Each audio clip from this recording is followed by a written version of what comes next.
Well, thank you, Jeremy. I really hope I can live up to that introduction. So, yes, happy St. Patrick's Day. Where I come from in Ireland, there are two ways you can celebrate St. Patrick's Day. You can either recite the wonderful poem supposedly written by St. Patrick's Breastplate. If you've never come across it, you should find it's a wonderful evocation of the beauty of nature. And the other thing you can do is you can dress as a leprechaun and get drunk. So, it depends what mood you're in, really. So, let's start with a poem. Up, up, my friend, and quit your books, or surely you'll grow double. Up, up, my friend, and clear your looks. Why all this toil and trouble? The sun above the mountain's head, a freshening lustre mellow, through all the long green fields has spread his first sweet evening yellow. Books, 'tis a dull and endless strife. Come, hear the woodland linnet, how sweet his music, on my life, there's more of wisdom in it. And hark, how blithe the throstle sings, he too is no mean preacher.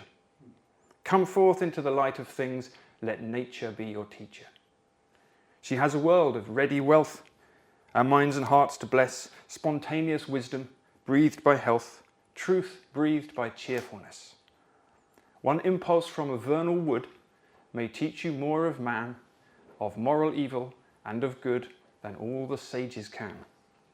Sweet is the law which nature brings, our meddling intellect misshapes the beauteous form of things. We murder to dissect. Enough of science and of art.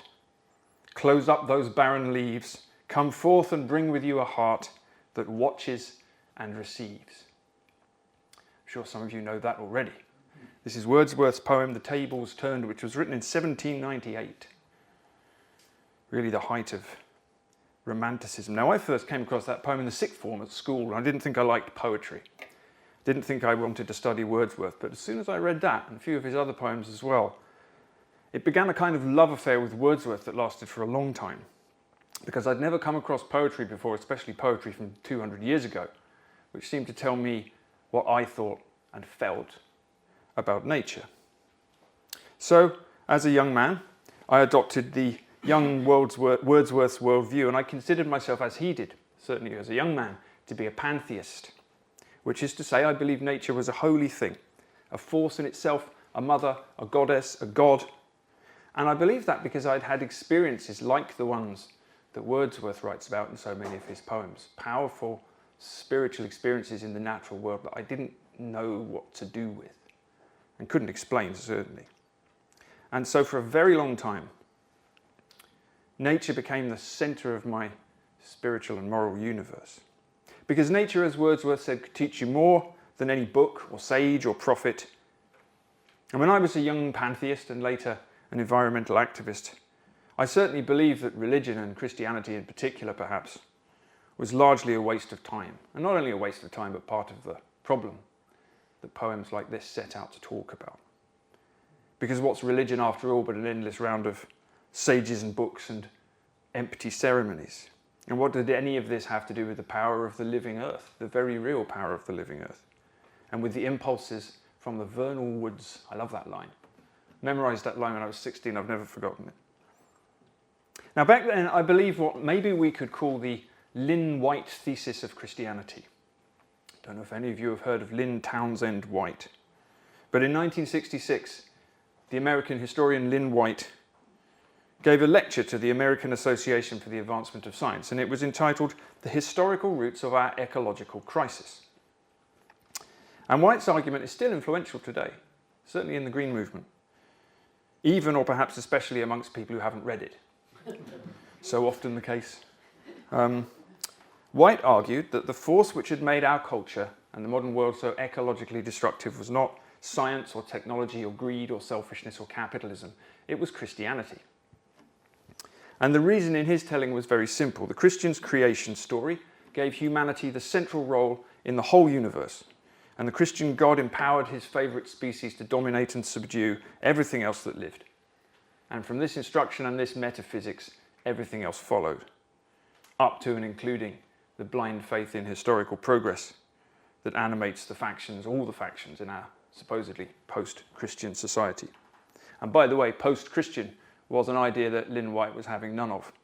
He said, "We continue to live today as we have lived for 1700 years, very largely in a context of Christian axioms." So, White tells the Christian creation story like this.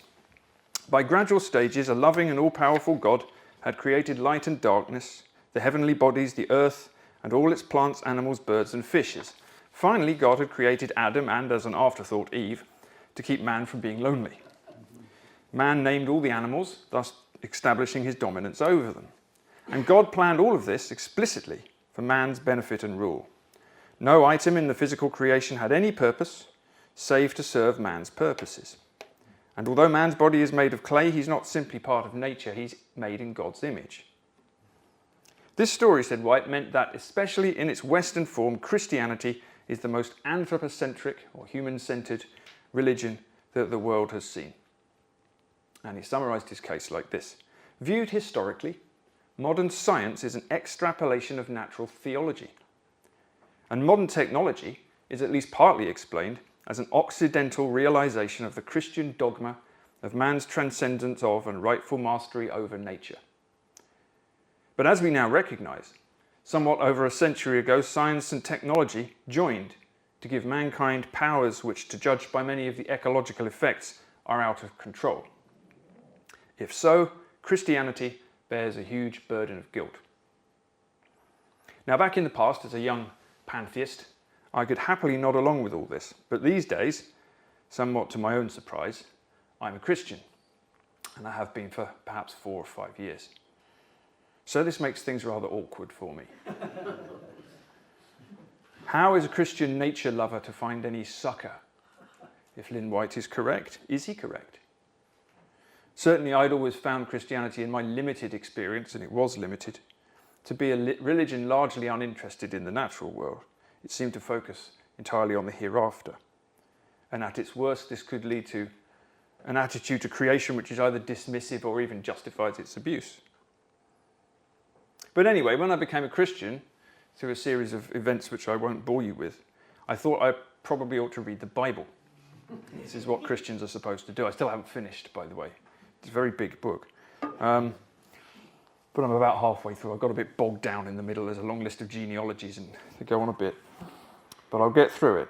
But anyway, I started at the beginning. I sat down with the Bible and I decided to take it seriously. And the story I thought I knew about Christianity, and particularly the story I thought I knew about what humans are and what our relationship to Creator and creation is supposed to be, is not the story I found. Now, certainly Christianity is not a pantheist religion. It's not a nature religion.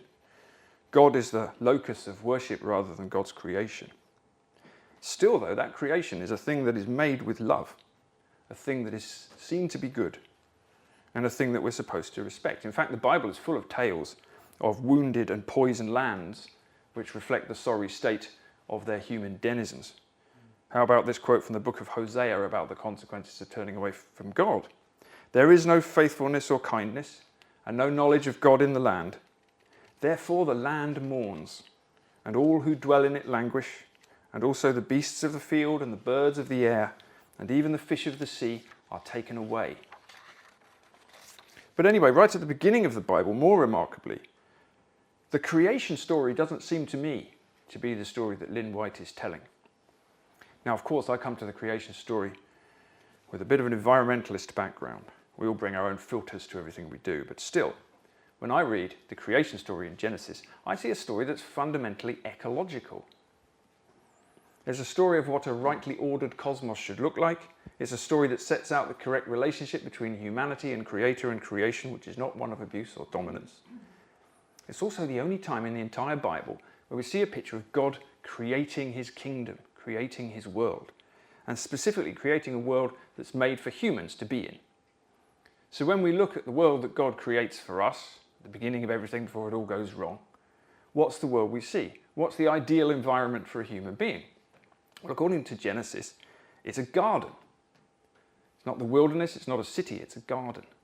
And this garden has a name, Eden, and it has a location. It's right in the Middle East between the rivers Tigris and Euphrates, because this is a Middle Eastern creation story. And if we want to use contemporary terminology, I think we could say quite accurately that God created us to be vegan gardeners. True enough. There is an exclusively plant-based diet in Eden. So often this garden is called paradise. We all know this word, and that's an interesting word. I'm a writer, I get very interested in words. And it shows us again the Middle Eastern origin of this story, because the earliest Middle Eastern gardens that archaeologists have discovered were walled gardens. And they were walled not to keep the animals out, but to keep the animals in, so they couldn't be hunted. And the Persian word for these walled gardens is a pyridesa. And in Hebrew that becomes pardes, and in Greek it becomes paradisos. So the literal meaning of the word paradise is a walled garden. And in this garden, everything's in communion.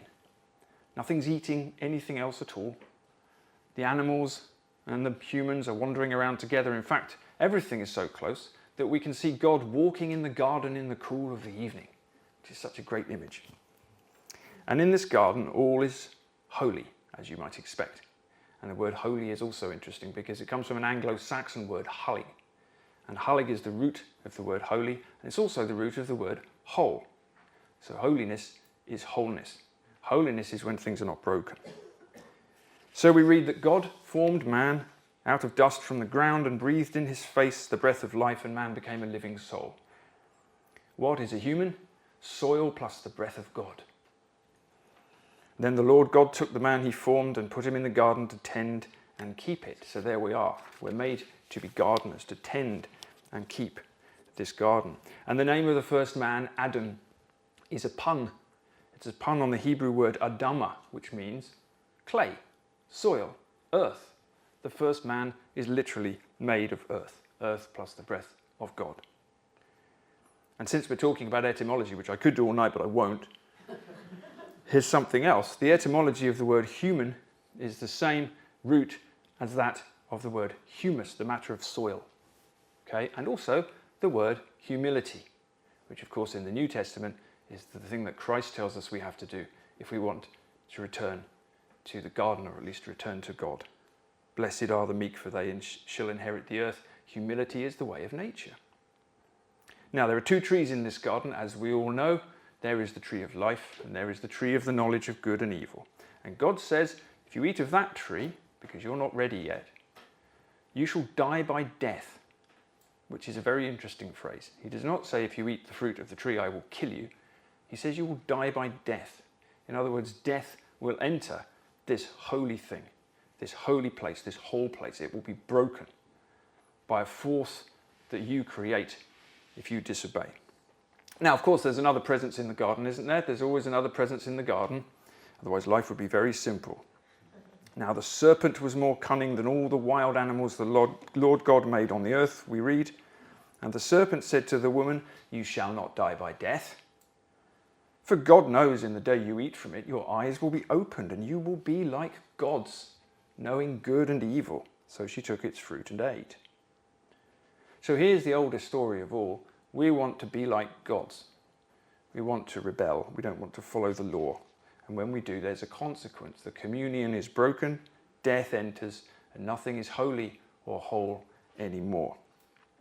Then to Adam, God said, cursed is the ground in your labours. In toil you shall eat from it all the days of your life. Both thorns and thistles it shall bring forth for you, and you shall eat the herb of the field. In the sweat of your face you shall eat bread, until you return to the ground from which you were taken. So then Adam is farming and Eve spinning, because back-breaking toil is the price of living without God. And in this war with nature that ensues, the whole of creation is sickened. And in the Eastern Orthodox understanding of spirituality, which I'll talk about more in a moment, the word sin has a slightly different meaning. In the West, we tend to think of sin as a moral failing. In the East, it's seen as a spiritual sickness, which pervades the whole of creation. So along comes sin, it enters the garden along with death. Everything's sick, we can't go home again. There is an angel with a flaming sword on the gates of Eden. So home is here now, and it doesn't take long before Adam's son Cain is killing his brother. Cain, the first murderer, is also the builder of the first city, and his grandson Tubal-Cain is the first blacksmith, creator of the first weapons. So we see technological civilization rising quite early as a response to our expulsion from the garden. So what are we trying to do? We're trying to escape from nature because we need to now, because nature has been sickened too. Now things eat each other. There are parasitic wasps and saber-toothed tigers, and we don't want to be very near them. So we have to create our own protected version of that walled garden. We start trying to create. Because after all, we wanted to be like gods, and what do gods do? They create. How do we create? With technologies. And that leads us very quickly to try to remake Eden in our own image, to build a great tower, the Tower of Babel, right up to the stars, which God has to shatter and scatter before we can make even more trouble than we've already made. And we're still building towers. This is what we do. Technological towers, pyramids and rockets and skyscrapers and drones and jumbo jets, and they're all trying to reach the heavens. The internet, genetic modification, nuclear weapons, AI, as we now try to create our own gods from scratch. Now, what's that version of the story tell us? A little bit of a different story to the one we heard from Lynn White. Not a God who creates us to dominate and abuse the earth. Not even a story in which God is at fault or creation is flawed. It's actually a story about disobedience. We have an original rule about how we are to live with God and with everything else he's created, and we choose to break it. It's a story about disobedience, and you can see the ecological crisis we're in today, as many other crises, stemming really from this original rebellion, this anti-ecological resistance to living in communion with everything else. So in this version of Genesis, it's not Christianity which destroys the earth, and neither is it religion as a whole, and neither actually is it industrialism or capitalism or communism or technology. They might be manifestations of the root cause, but the root cause is the human rebellion against God. The story that begins the very first book of the Bible. Now, interestingly, when you read Lynn White's lecture, you see that he inserted a bit of a get-out clause about halfway through into his diatribe against Christianity. And by the way, White was a Christian. Interestingly, he was an American Protestant Christian, but he was also a historian, and he knew that Christianity was not just something that happened here in the West. It was something that began in the Middle East, spread to Africa then, went all the way through Eastern Europe, even over to India, earlier than it got to the West in Europe. Western Christianity is only one quite particular form of the faith. So White says this: Christianity is a complex faith, and its consequences differ in differing contexts. What I've said may well apply to the medieval West, where technology made spectacular advances, but the Greek East, a highly civilized realm of equal Christian devotion, seems to have produced no marked technological innovation after the late 7th century, when Greek fire was invented. Then White says something which I see as very significant. He suggests that the two strands of the faith, the Latin West and the Greek East, produce different kinds of Christians. He says the Greeks believed that sin was an intellectual blindness and that salvation was found in illumination, orthodoxy. That is clear thinking. The Latins, on the other hand, felt that sin was a moral evil and that salvation was to be found in right conduct, which is really the form of Christianity I grew up with.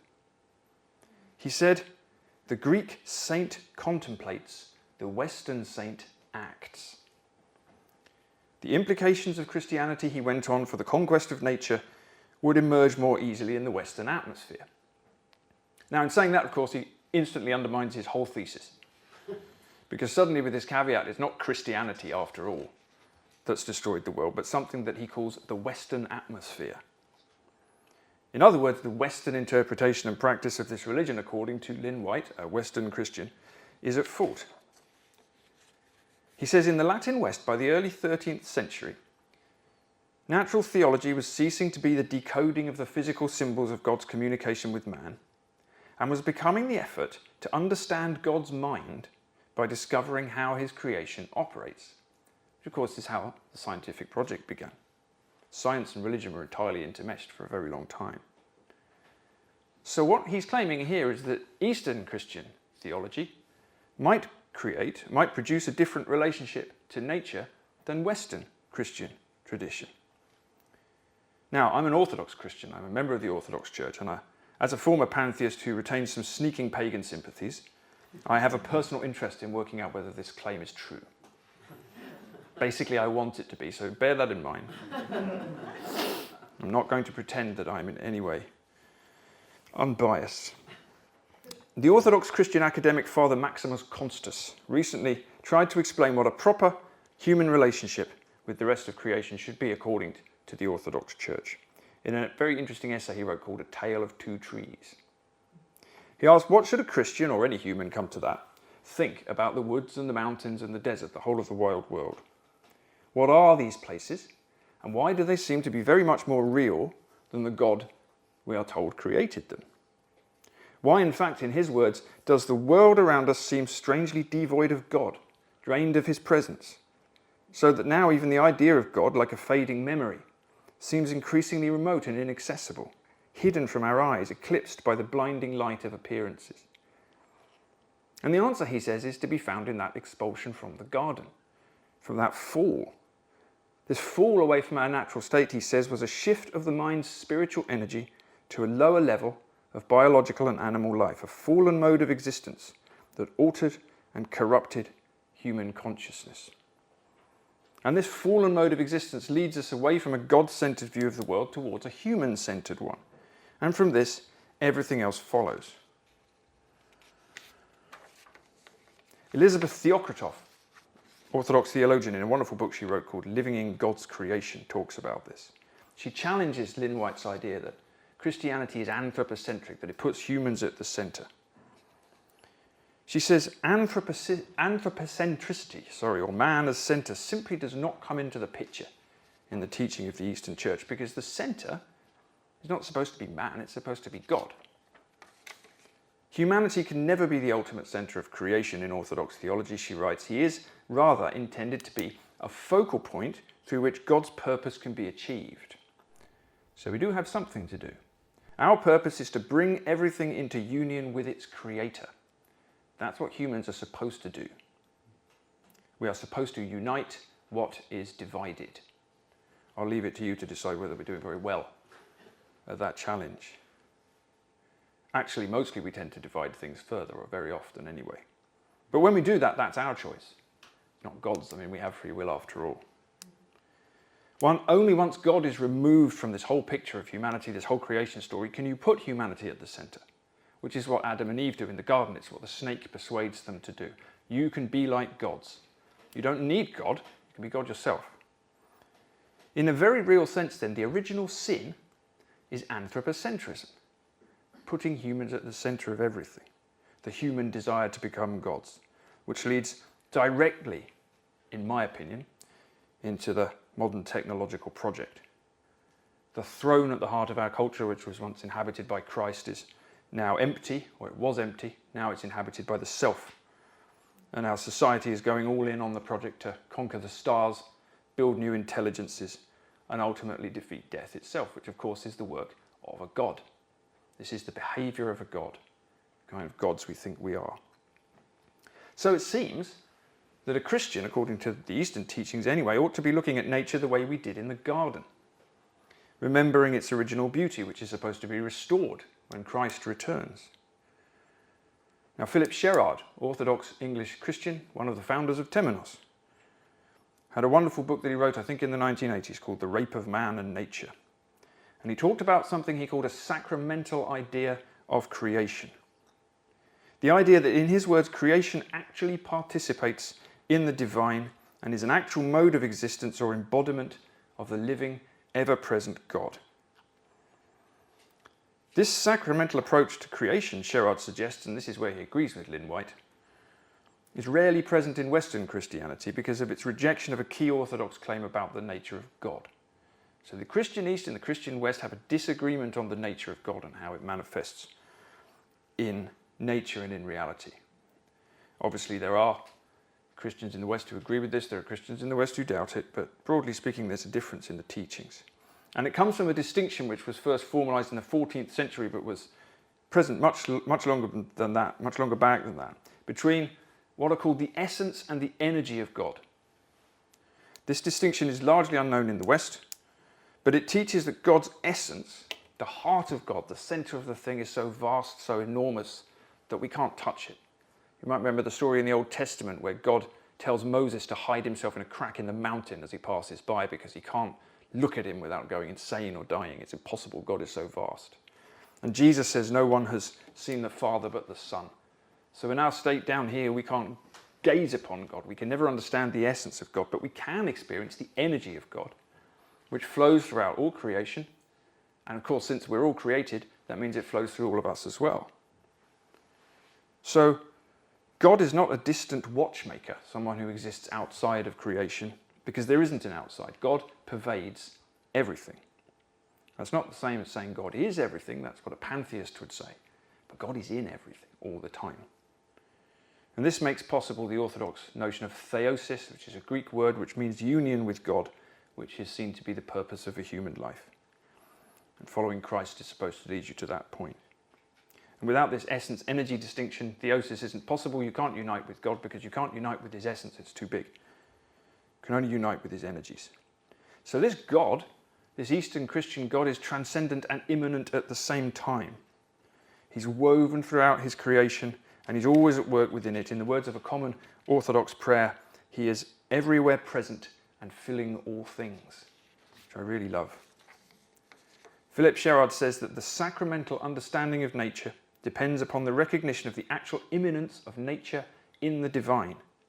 The sense that the creative energies of God didn't merely produce the creative world from without, like a builder or an engineer, but are ever-present, indwelling and spontaneous causes of every manifestation of life within it.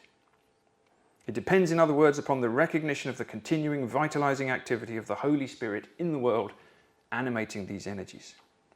So for Sherrard, differently to Lynn White, the culprit in our current ecological crisis is not Christianity. And even though in his view the Western Christian tradition is lacking in its understanding of God's immanence within nature, although some Christians in the West, as we will see, certainly understood it, the true culprit, the true problem, according to Philip Sherrard, is the modern scientific attitude to the world, which desacralizes and mechanizes all living things, whilst denying the existence of their creator and trying to put humanity through the use of science and technology firmly in God's place again. We're back in the garden every day, chatting to the snake. But this notion of God as ever present and active in his creation is not something Philip Sherrard comes up with himself. Of course, it's very old. It goes all the way through the church. It goes right back to the earliest Eastern saints, who of course are also universal saints, because there was no Eastern and Western church before the 11th century, when the Romans and the Greeks started arguing and haven't stopped. So here's St. Maximus the Confessor. In the 6th century, he says, "We know God not in his essence, but through the magnificence of his creation and the action of his providence, which show us, as in a mirror, the reflection of his goodness, his wisdom, and his infinite power." And here's a more contemporary Greek saint, Joseph the Hesychast. Hesychasm is a form of Orthodox prayer which is very much centered on stillness and silence. Joseph the Hesychast lived in a cave on Mount Athos for a very long time.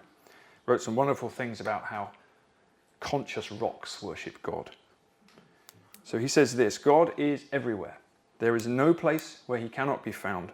Within and without, above and below, wherever you turn, all things cry out, God. We live and move in him, we breathe God, we eat God, we clothe ourselves in God. All things praise and bless God. The whole creation cries out. All things, living or inanimate, speak with wonder and glorify the Creator, because the energy of God is always flowing through them. And this energy is everywhere present and filling all things. And all of this invites us to remember the holy nature of creation. Holy, remember, meaning whole.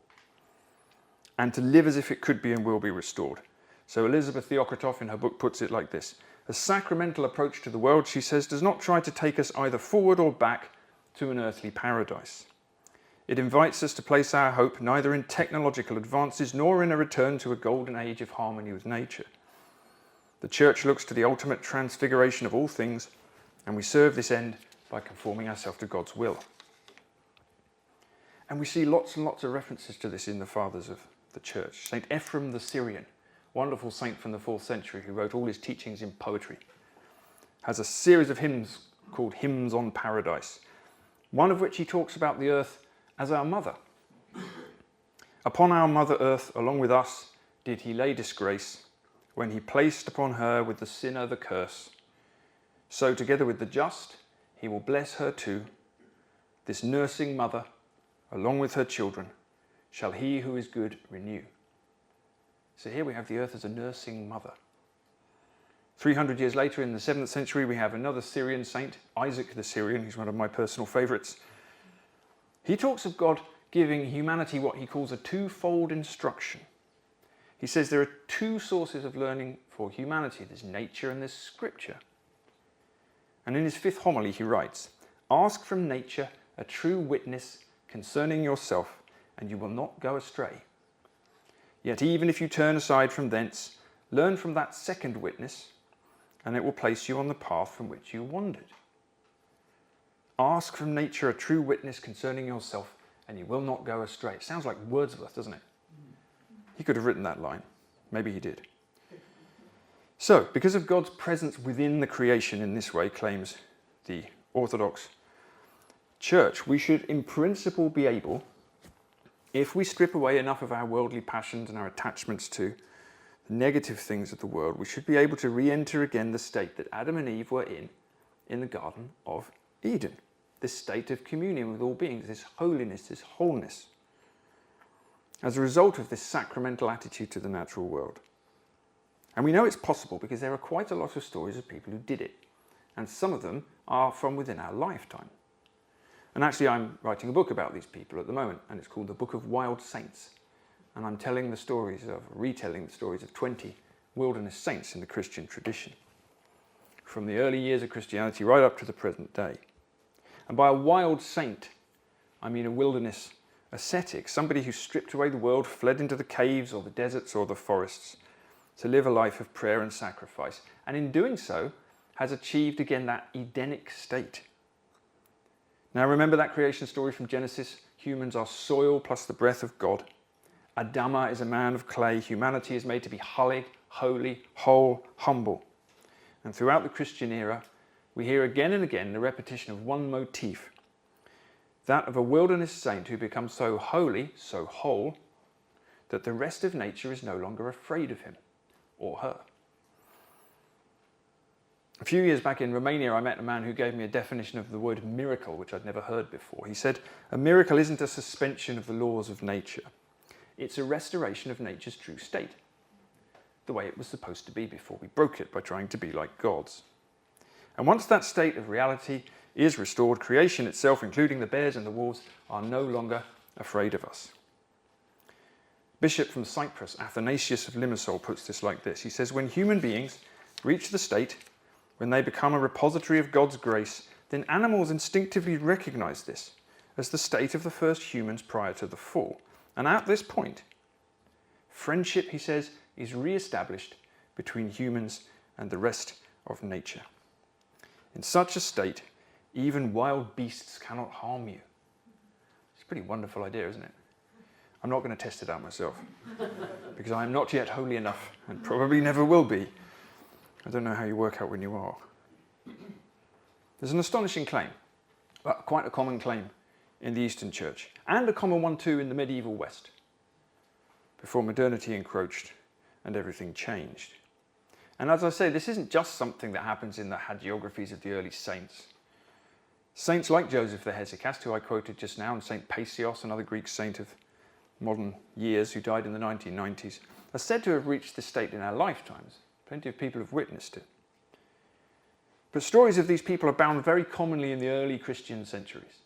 You can read the lives of any early Christian saint, especially in Britain and Ireland and in many other places too, and you see these stories of these holy people, whole people. So an example from Ireland, quite a famous example, St. Kevin of Glendalough, some of you may have heard of. St. Kevin is a wilderness saint, lives in a valley near Dublin called Glendalough, which you can still visit. Quite full of coach parties these days, but still very beautiful, especially if you visit in the winter. And one day St. Kevin is standing in his cell, in his little stone monastic cell, and he's praying in this position that the early Christians called cross-figel, which is you stand like this in the shape of a cross, and you stand there for a very long time. It's supposed to hurt as much as the cross did, and you just pray in this position. And St. Kevin's cell is very small, so he has to put one hand out of the window, otherwise he can't stand there like this. And as he's standing there for hours praying like this, a blackbird lands in his hand and starts to build a nest. And St. Kevin, of course, stands there and he stays there until the nest is built and the eggs are laid and the eggs hatch and the birds fledge and fly away. It's very wonderful. Seamus Heaney wrote a poem about it, actually, called St. Kevin and the Blackbird. I'll quote a passage of it. Is there distance in his head, alone and mirrored clear in love's deep river? To labour and not to seek reward he prays, a prayer his body makes entirely, for he has forgotten self, forgotten bird, and on the riverbank forgotten the river's name. He's entirely wholly whole again. Here in England, on the great holy island of Lindisfarne, up in Cumbria, up in Northumberland, we have the very famous St. Cuthbert. Many of you will know. St. Cuthbert retires to a tiny island. Lindisfarne isn't small enough for St. Cuthbert, so he goes off to an even smaller island in a farm and he builds himself a tiny chapel and a hermitage. Actually, he digs his cell into the ground and then he covers it with thatch, and the only thing that's left is a small hole in the roof where he can see the sky, and that's how he tells the time, and he just sits there and he prays all the time. But at night, St. Kevin would walk into the North Sea and stand up to his waist praying all night, and then would come out in the morning. That's commitment. This is why I will never be a holy man. And as he came out of the sea, according to Bede in his History of the English People and Church, the sea otters would emerge from the sea and they would dry his feet by breathing on them, and then they would rub them with their fur. And the ducks up there are still called cuddy ducks today, named after St. Cuthbert. And he has this deep relationship with all the beings. They do what they're told by St. Cuthbert. A raven was caught by Cuthbert stealing thatch from a roof one day, and he told it off. And according to Bede, it came back to him with its wings lamentably trailing, begging his forgiveness. And then next day it brought some fish that it had caught for him, just as a means of apology. And there are stories like this from all over the world, so many of them, I could spend hours talking about them. So St. Paul of Thebes, first of the Desert Fathers in the 4th century, and St. Francis of Assisi in the West, and St. Benedict, St. Theodora of Romania, endless numbers of others. They're all fed by birds when they're hungry. You see so many Christian icons and statues, birds bringing food to saints. It's a very, very common theme. St. Paul of Thebes was the first of the Desert Fathers, and he was discovered by St. Anthony the Great in a moment of egotism. St. Anthony was in the desert, having fled the world, gone off to the desert, and everyone was telling him what a wonderful saint he was, and he was praying to God, and he said, "So tell me, am I the most amazing saint in this desert?" It's a bad prayer. It's a bad prayer. Had a slip. We all make mistakes. So this angel appeared at night, and this angel said, actually, no, I'm going to take you to a man who's holier than you. And it takes him to a cave, and in this cave is a man, St. Paul of Thebes, who's been quietly there praying forever and ever. And he's very, very thin, and he's about to die, which is why St. Anthony had to come. So St. Anthony gives him communion for the last time, and then he dies, and St. Anthony, who himself is about 80 at this point, finds himself in the middle of the desert in Egypt with this dead man, and he doesn't know how to bury him or anything. And 2 lions appear, and the lions dig the grave, and then they put St. Paul into the grave, and cover it up, and they disappear again. And in Ireland, if you look at some of the great stone Irish Celtic crosses, there's about 60 of them left. A lot of them have pictures of St. Paul on, St. Paul of Thebes and the lions, and St. Anthony's a very popular saint there. Interestingly, I hate to say this on St. Patrick's Day, but St. Patrick doesn't appear on any of those crosses. There's a story behind that, but it's another lecture, so I'll be quiet. In the 18th century in Russia, very famous Russian saint, St. Seraphim of Sarov befriended a bear. If you ever see an icon of St. Seraphim, it's always got a bear in it. Back in England, St. Whitburger was very thirsty, very hungry one day. A deer appeared and allowed her to milk it. And St. Kevin did the same thing with a deer, by the way. Saints are doing everything from sheltering hares to sheltering boar, which are being hunted, having endless relationship with birds. Romania, I'm in the Romanian church, and Romania brims with saints like this. St. Theodora of Sila, Daniel of Putna. I've been to the caves that both of them lived in. Over in America, America's first Orthodox saint, Herman of Alaska, who actually came from Russia, spent a very long time living in the forest. There's a very beautiful poem from 10th century Ireland called The Hermit's Hut, which I have a long translation of at home, and it's a very long poem, so I won't read it, but it paints a picture of the life and worldview of these saints. I'll just read a few lines. I have a hut in the wood. No one knows it but my Lord. An ash tree this side, a hazel on the other. A great tree on a mound encloses it. A little hidden lowly hut which owns the paths you may reach. You will not go with me to see it, but I can tell of it. the concealing tresses of a green-trunked yew which upholds the sky. Fair is the place, the green wall of an oak against the storm. An excellent spring, a cup of noble water to drink, watercresses sprout, yew berries, ivy bushes as big as a man. Tame swine lie down around it. Goats, boars, wild swine, grazing deer, a badger's brood. Swarms of bees, beetles, soft music of the world, a gentle humming.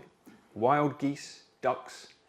Shortly before All Hallows, music of the dark torrent. A beautiful pine makes music to me which is not hired. Though I sing to Christ, I fare no worse than you do. It's a very beautiful poem.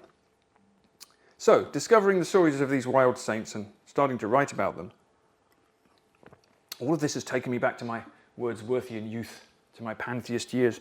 And so now I ask myself, as a Christian, can Wordsworth and the saints be reconciled? And I think they can. And I don't think it's as hard as perhaps it may seem. Now I look back on my nature-worshipping youth, I don't think I was wrong to feel as I felt about the mountains and the forests and the wild places, and to have those experiences. I'm sure many of you have had them as well. Because what I was experiencing was real. Some spiritual power in nature, it's there, we all know that. I think it was a mistake to confuse creator and creation. But then nobody told me what I was doing. What I was experiencing, and maybe what Wordsworth was experiencing too, was God, but not as nature, but within it.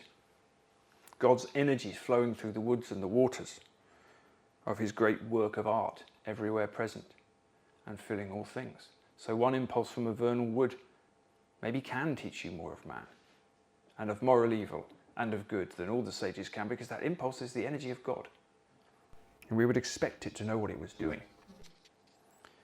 Another Orthodox English Christian, the late Bishop Callistos Ware, gives me the words to explain what I'm trying to talk about. In 1996, he gave a lecture called Through Creation to the Creator. And he said that while Christianity couldn't be pantheistic, it could maybe be something else instead. He writes this: as a Christian in the tradition of Eastern Orthodoxy, I can't accept any worldview that identifies God with the universe, and for that reason I cannot be a pantheist. But I find no difficulty in endorsing panentheism. That is to say, the position which affirms not God is everything and everything is God, but God is in everything and everything is in God.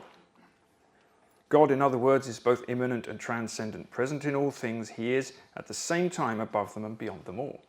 It's one of these Christian paradoxes. I started to think Christianity is like a giant koan that you just have to walk through all your life. You don't work out the paradoxes by thinking about them, but by living them. So, panentheism, this word that Callistos Ware uses. Maybe it's a word that helps to explain what I've been trying to say this evening. That there's a very particular Christian approach to creation rooted in tradition that is strong and derives from the Eastern Church, that can lift us above this human-centered world that we've made and into the reality of life beyond it. So if we return to Lynn White, can we say he was right to say that Christianity was at the root of the modern world's destruction of creation? Well, as I said, I'm biased. I have a dog in the fight, but still I say no.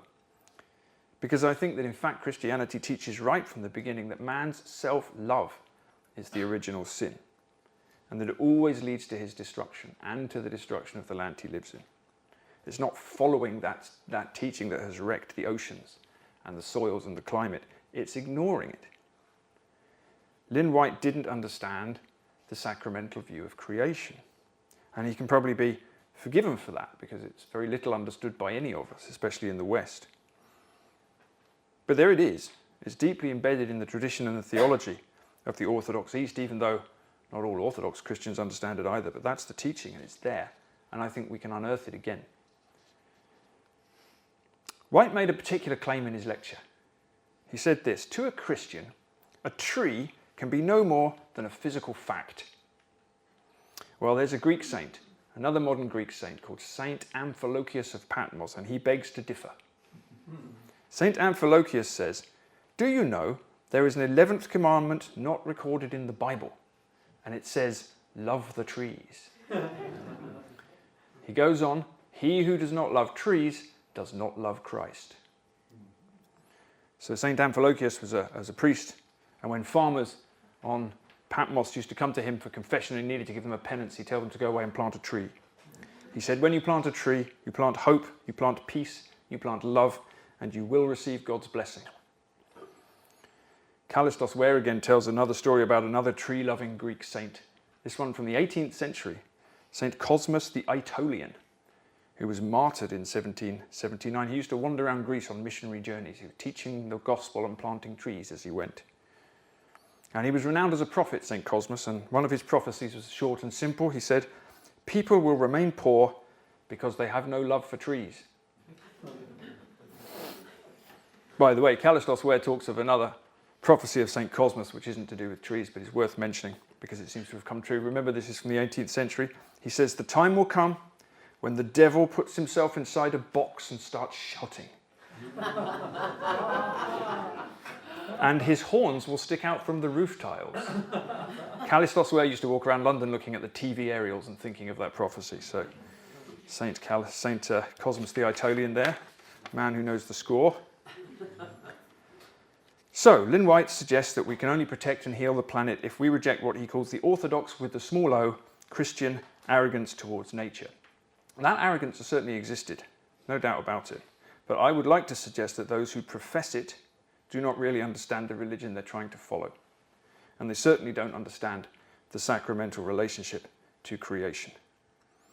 And I would suggest that as the climate heats up and the oceans empty, it's a good idea to try and understand it and to put it into practice. And I think that the Christian East can give us some signposts as how to do it. And if we listen to the teachings of contemporary Orthodox saints, we can start to see something very startling and to me very exciting, very wonderful.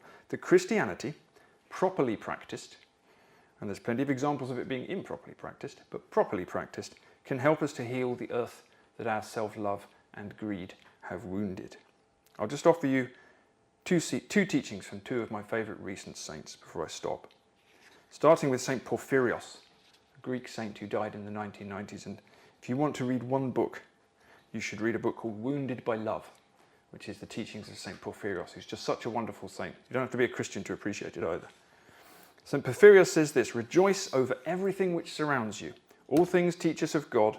All things lead us to God. Living and lifeless beings, plants and animals, animals and birds, mountains and seas, the sunset and the starry sky. Through the small loves, we come to the great love, which is Christ. The flowers, for example, have a special grace. They teach us with their perfume and their magnificence. They speak to us of the love of God. They spread out their odours and their beauty over the just and the unjust alike. To become a Christian, one must have the soul of a poet. One must become a poet. Christ does not want coarse souls at his side. Rise up in the early morning, go to gaze on the rising of the sun, the King in purple hue above the sea. All is holy, the sea, swimming in the sea, our food. Be joyful in everything. All things enrich us. Everything draws us to the great love. Everything draws us to Christ. St. Porphyrios is one of my dream dinner party guests. Here's St. Silouan of Mount Athos, another Greek saint from recent years. St. Silouan is the spiritual father of St. Sophronia of Essex, who founded the Orthodox monastery of St. John the Baptist down in Essex in the 1950s. Kind of British Orthodox pioneer despite being Russian. And St. Silouan of Mount Athos tells this story. Once he says, I needlessly killed a fly.